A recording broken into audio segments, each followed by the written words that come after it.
Welcome to What Crisis? Fully living in your midlife and beyond. I'm your host, Dan Johansson. What Crisis offers insight and guidance on living an intentional life for people who find themselves on a journey of growth in their middle years. Is there a crisis? Absolutely.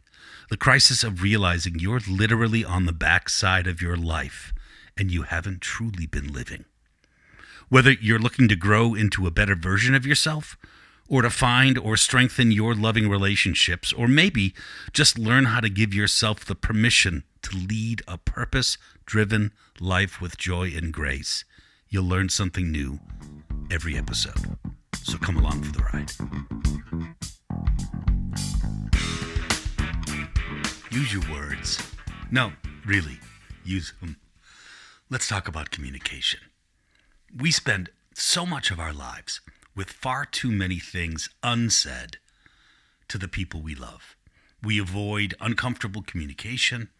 We get into these cycles where we hope that something that's troubling us will just dissipate. We let things go and simply expect them to change, but this isn't how we affect change in our lives. This isn't how we honor ourselves. We affect change through standing in our truth, sharing our truths, not avoiding them, but living them. Saying out loud what's in our hearts. Unspoken words create undesired emotions. And quite honestly, if you don't share yourself with the people you love, it becomes your responsibility, dare I say your fault, if they don't understand how you feel or what you need. No matter how in tune we are with people, we're full of all sorts of other things occupying our minds and our energy. And even the most connected couple will fall out of rhythm in how they hear and feel each other every once in a while. It's why failure in most relationships, romantic or friendly, often begins with a lack of communication, a breakdown in their connection, unspoken needs, maybe unspoken praise, taking too many things for granted. You see, regardless of each person's relationship style or attachment style, we all need some level of comfort that's found in acceptance. And acceptance most often comes in confirmation, affirmation, speaking your truth to the people you love and listening to theirs, all within a safe container of love and respect. Now, I'd lunched the other day with a friend of mine, and he was expressing some challenges at home, increased tension that's been going on for so long it's become the norm. Flare-ups about nothing that drive a wedge even further between them. What I was most surprised by was his acknowledgement that it's something they've both been clearly avoiding for months and months, which says a lot in and of itself. Why do we do this?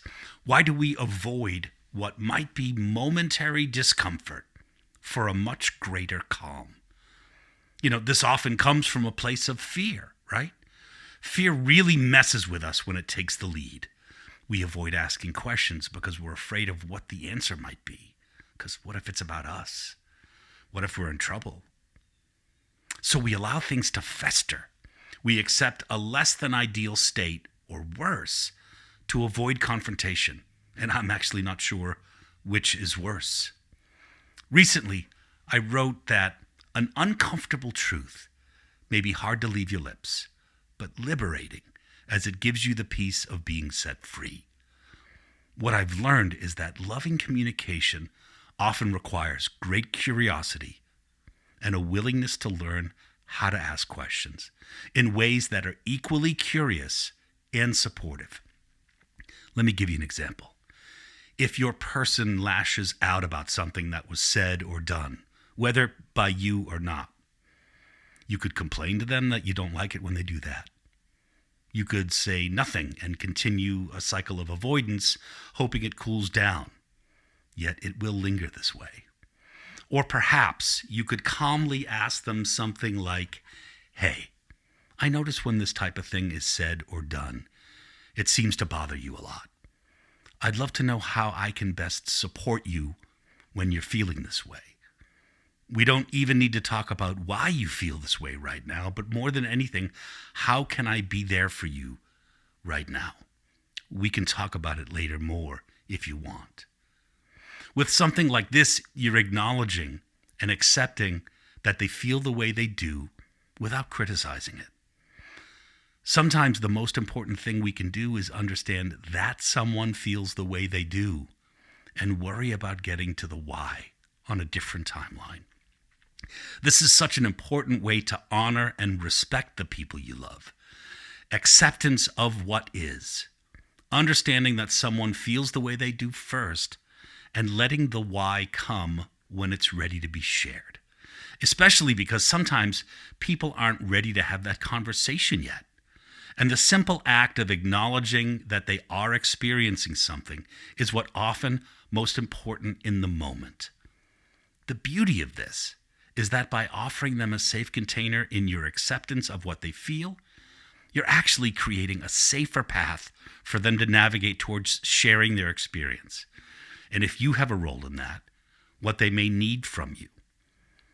Our goal here in conscious communication, in this crisis of living a better life, is to avoid things leading to a much greater crisis later on because of things unsaid. And remember, if you don't open yourself up to sharing your truth, you'll never be really living your truth.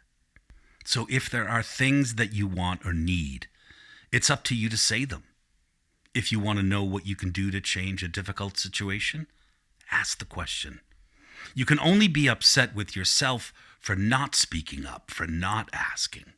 And sure, avoiding discomfort is a very natural and human reaction. But learning the skills to work with it instead of around it will most definitely make a difference. We'll talk more about communication in the next episode. But in the meantime, as we say around here, use your freaking words. See you next time.